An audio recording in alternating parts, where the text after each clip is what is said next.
What's up, boys? So I was taking a look at Chovy's OPGG, and I found this game here where he had 11 Cspm on Akali in solo queue. Now, I'm not sure if Chovy is the best mid laner in the world, but I can say without a doubt he's the best CSer in the world. So looking at this, I was really impressed. So let me tell you why. So first off, getting 11 CSPM in solo queue is pretty hard because there's so much fights and stuff. But on top of that, Akali is not the easiest champ to CS with. She doesn't have like insane wave clear to the level of like Ryze or Victor. And also he has Ignite rather than TP. So what I'm trying to say, guys, is that getting 11 CSPM on Akali in solo queue is basically CSing on hard mode. So I thought it'd be good to take a look and see how he did it, and hopefully we can learn something. So guys, let's get into the game. So we have Akali vs Talon. I am going to be mainly focusing on like his CSing because that's what I want this video to be about, but we'll go over, just like other general stuff that I noticed as well. I'll say for a start that in these like melee versus melee matchups, there's a few things you can do with the wave at level 1, and that determines a lot like how you play out the rest of the lane. So you can either push, generally in a melee versus melee matchup, you do want to push early on, and the reason is like if it's very even, like range versus range matchups, that gives you the level 2 first. But you don't always want to do that. Like for example, if you're very strong at level 1 but you're much weaker at level 2, then you can have troubles. If you push in and suddenly they have a massive spike over you, and the way is frozen on their side, then it can be really troublesome. So here's the advantage you get from pushing in like this. You do get that level 2, but I do think Talon's level 2 is stronger than Akali's. So it'd be really good if she could push this under the tower here. But anyway, talking about like the general CSing things, actually I think there's probably gonna be a fight. Okay, Akali had to flash already. That's pretty interesting. Okay, Talon flashed in. I think he's dead, right? Yeah, okay. Okay, now I'm actually really interested to see how he got 11 CSPM this game. Because like I was saying, this is like playing this is like CSing on hard mode. But anyway, just like general CSing stuff, I find that in regards to like Chovy CSing, I think compared to him, the reason like people, I guess maybe just like the general league player is so different to Chovy, I think is mainly in the mid game. I feel like Chovy really pulls far ahead of like other players, but the early game does have some nuances as well. I think like things often low elo players do is well, one, they obviously just like miss a lot of creeps, but I actually think this isn't as big a deal as it used to be.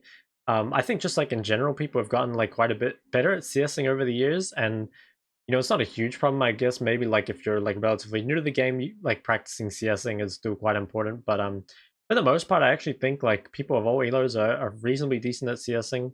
But I do think the main time CS is lost when I like watch people's replays is either they're like roaming at bad times, or they're basing at bad times in the early game, especially like making sure that you don't lose CS on your base, and also that you're not taking low percentage roams. I think something that Chovy does really well is that in my opinion, Chovy takes like much higher percent roams than other players do. So say another player might take a roam if it's got like a 60% chance of working. I think Chovy would only take it as like an 80% or 90% chance of working. So he doesn't roam as much as other players do, and that gives him more time to CS in lane. And one thing about that, guys, is like there are just play styles in League.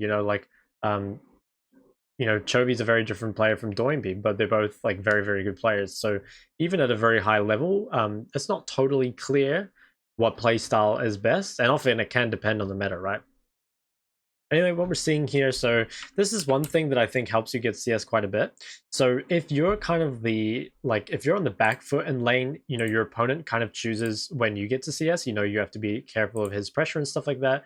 But if you're ahead in the lane or something like that, and you can like dictate the lane, you can see that every time he gets to CS here, he's not threatened by Talon. So like Talon just used his W, and Akali just gets to hit this. It's very easy to CS when essentially you're not under threat. So if when you get ahead in the lane, you can like stand between your opponent and his minions, that'll normally mean that he has to use his spells to clear minions, and that in turn means that when you go to CS, often you're not threatened at all. So this time Talon did actually jump in, but it's fine. None of the creeps died anyway. You can see all these CS are uncontested. I think that's like a really big part of it, guys, is that if you're being contested for every CS, it's way harder, even for best players. But when you are ahead in lane, it's really important that you like leverage that strength to zone your opponent off the wave, use your level advantage, get like a cooldown advantage, like put them on cooldown while they're getting creeps, and then you get to do stuff. So hopefully that makes sense. Oh, this is going to be interesting. Okay, so he lives on pretty much 1 HP. And this is good again, even though this is like very basic, he gets to base without losing any creeps because his opponent just died. So far, I think he's taken 2 bases, and he only lost creeps on the very first one where he died. So I guess he's taken 3 bases actually, which is pretty decent. You'll see these actually ahead of Talon, and part of that is because Talon did go for some roams, and he does have 2 kills as a result. Let's see what happens here. I feel like Akali's like pretty far ahead of Talon now. I don't think she's really too in danger of being all in, but she has like a lot of threat onto the Talon. So we'll see here. Yeah, so like this is something I think like Chovy recognizes really well. He's like ahead of his opponent, and he can stand between him and the creeps, and there's basically no way that Talon can get this cannon minion. I'm planning on doing a video of like creating leads in the lane phase in general, but I really think Chovy's like hallmark is a like crazy good CSing, and I do think he has a method to it. You know, I don't think it's just like random or pure talent that he CSs really well.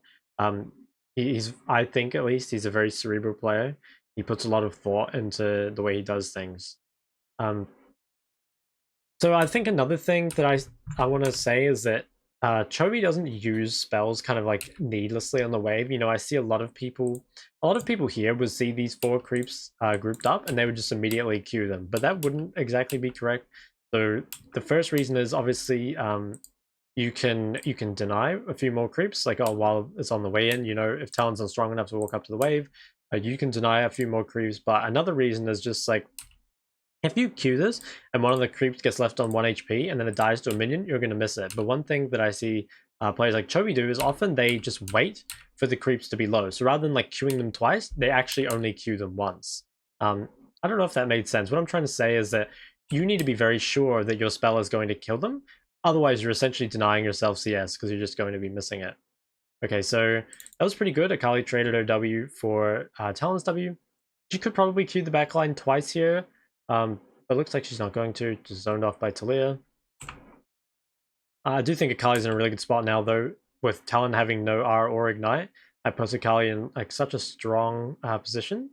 I'm really zone him off. I really like what she's doing here, actually. Like, she's not pushing the wave needlessly at all. He's just like last hitting every creep, and every creep is basically uncontested, so they're really easy to CS. And you can see he's already got that 70 CS at 8 minutes on Akali, which is, you know, pretty impressive in its own right. It would be harder to do this in a you know, like melee versus range matchup. Obviously, if you're in a hard matchup, like, you can't get every CS, right? But I think like Chovy always gets the max CS out of his situation. Okay, so it looks like there's a kind of like a 3v3. Talia flashed in. Okay, that was aggressive. Talon used his flash, so that's pretty nice. Akali's probably going to be able to get a solo kill on him a bit later then. Now that Akali... Okay, actually, that was good damage. So this is like a really good position, I think, for Akali. She has like a lot of options here. She could keep the wave like frozen in the middle like this, and Talon doesn't get to CS at all. Alternatively, like, she can just push it in and get a base where she doesn't lose any creeps. But you see what's kind of happening now is she's like starting to get them lower because Talon backed off. You know, if Talon just bases and she keeps it in the middle, obviously Talon's not going to lose any. So she kind of had to push it there. But at the same time, if Talon does stay, then it's going to be really hard for him to contest creeps. When your opponent gets kind of like low HP and low mana like this, often you can just like spam push them in, and eventually they're just going to have to choose to lose a wave. So yeah, I think he's doing so far a really good job of just like really good fundamentals. Like, he's got good laning. Every base he hasn't lost any CS on, and he hasn't done any roams that haven't paid off. Like, simply put, he hasn't roamed at all. And I do think a lot of people think the mid laner's job is to roam, and like that is like one of the benefits of being a mid laner. But it's really, really important that you don't roam at the wrong times. You know, I think a lot of people make it into a rule. They say, you know, like, oh, if you get prio, you just push and you immediately roam. Like, it's not really like that. I think in general, it's like hard to come up with rules in League of Legends because there are a lot of exceptions. The reality is, like, you just roam when it's a good time and you don't roam when it's not a good time. But I understand that's not very helpful to hear. But you do kind of just like got to recognize those times. I guess the best, if you were to make a rule out of it, the best times to roam are where like you're not going to lose anything. You know, if you can push the waves in and make sure at the very least you don't lose anything, that can be a very good time to roam. But it's something that kind of comes with experience. Now this is the point in the lane where I think it's like much easier to CS. So there's a lot of champions where once you reach like a certain point, you have enough wave clear to where you can pretty much just like CS most of the wave and only have to auto attack like maybe one or two. And that's really important because it makes it like it makes it much harder to miss. You know, if you have to try last hit all 6 of the creeps, you know, you've got 6 chances to miss them. But I think like once you get some like points and an ability like Akali Q, it can be very easy just to Q down the wave. I'll actually back up here because I think this was a good roam timing. So Akali pushed the wave, this wave here, into the tower, which made it pretty difficult for Talon here because like Talon is a roaming champion, so he kind of does want to roam. But if Talon does roam here, he's going to miss a creep wave, and I believe that is what happened. So yeah, as you can see, Talon missed all 4 of these and immediately started roaming. And that's bad for a couple of reasons, I'd say. First, Talon is kind of just like, he's rolling the dice, really, that something is going to come off this. And if you don't get anything, then he's going to be insanely far behind because he just missed an extra wave of creeps, essentially. And then another thing is, I kind of like what Talia wanted to do. Like she pushed the wave in, gives her farm and denies Akali farm. But because Akali had pushed the wave so far up, it gets her so much time, and she manages to get back to this wave, having only missed 1 creep of the wave, which is really insane, right? Because she got to walk all the way to bot lane. And even though Talon is the one that got first blood, you can see how far ahead Akali is now.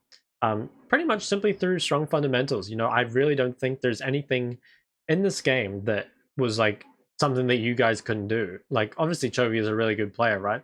But I really do think this is like quite, it's not basic, it's like simple. It's simple to no, it's like a simple concept, but it's like hard to make sure you do it all the time. I think like that's like a way of putting it. You know, it's like not overly complex, it's not something that's really crazy, you just need to execute it quite well. And you need to be quite disciplined about making sure, you know, you're not basing at the wrong times, you're not roaming at the wrong time, stuff like that. I think here's another example where Talon is kind of like roaming, rolling the dice a bit, whereas Chovy is just taking that really guaranteed push the entire wave. You can see he CS the whole thing there. Now he's up to that 130 at 13 minutes. So I think at this point, this is where a lot of solo queue players can get to. You know, I think if you're a Diamond Plus, there's probably a chance that you've, you know, had this level of CS and farm like in a solo queue game before. But I think this is kind of the point where a lot of solo queue players fall apart, especially without TP, because it can be quite hard to keep CSing from here.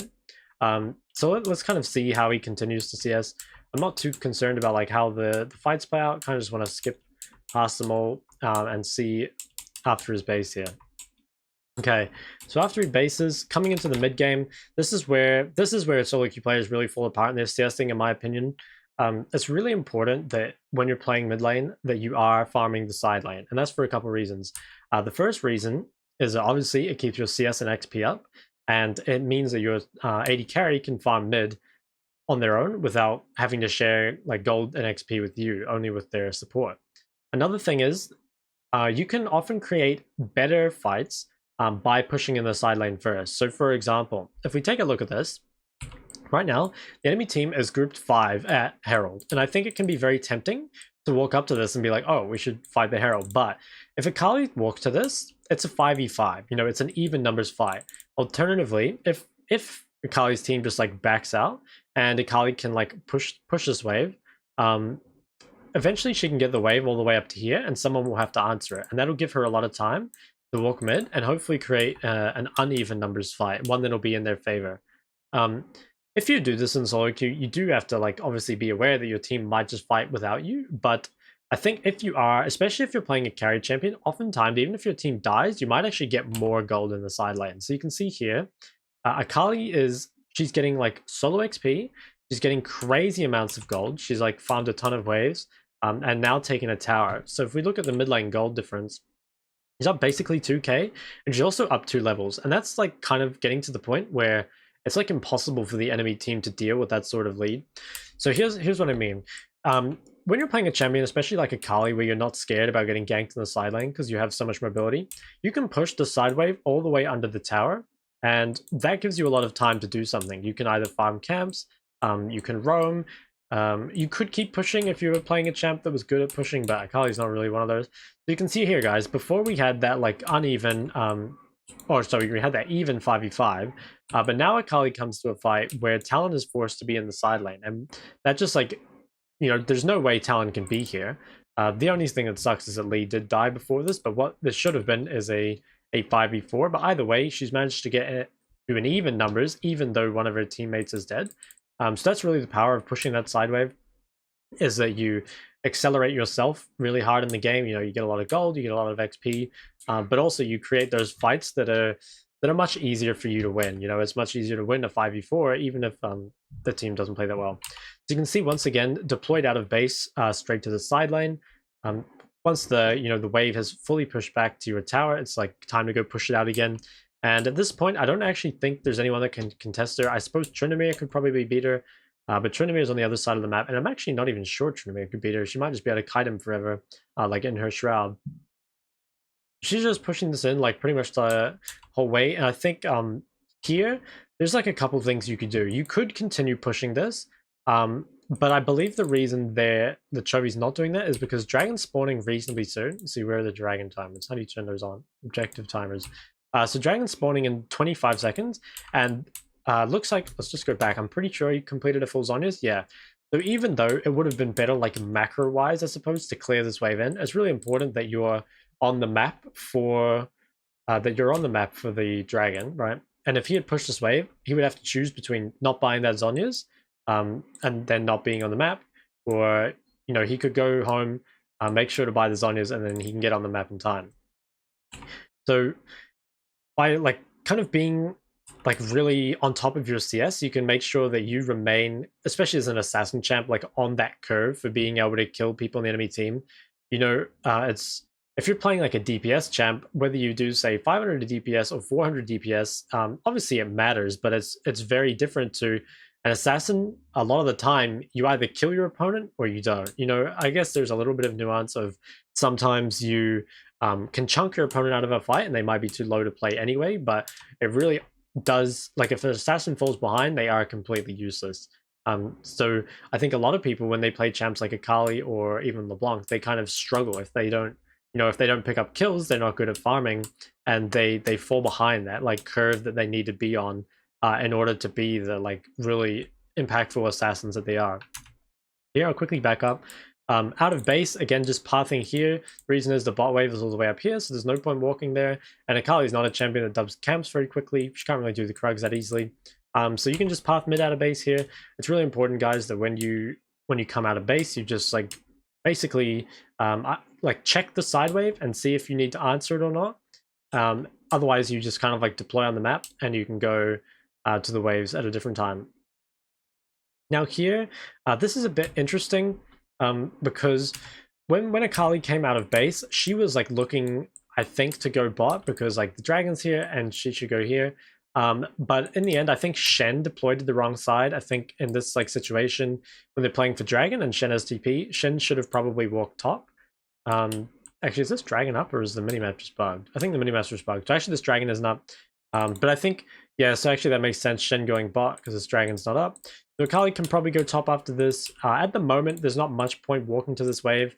It's not really like, in a farmable position. And if she walks here, it doesn't create pressure for a while. She's gonna have a while hitting this tower. But at the moment, the highest pressure play is just to kind of like gank these guys mid.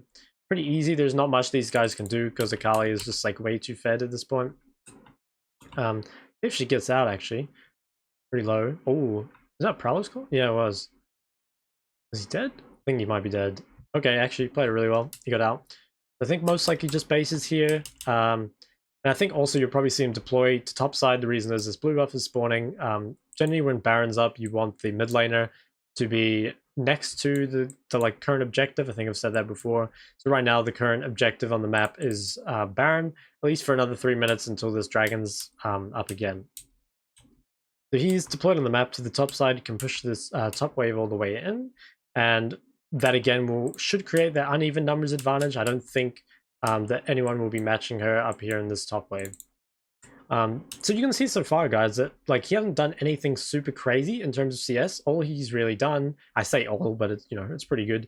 He hasn't died very much, and he's CS really well. And then he's kind of just like had good map movements, and I think that's really important to understand, guys. It's having these like strong fundamentals and really strong basics can really make sure that you stay like relevant in every game. You know, even if he doesn't get like the random kills that other players might rely on, he's always gonna have really high CS, and that's like gonna make him always a threat on the game, basically.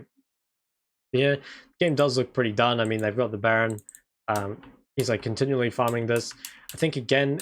Oh, actually, yeah, he can do the Krugs here.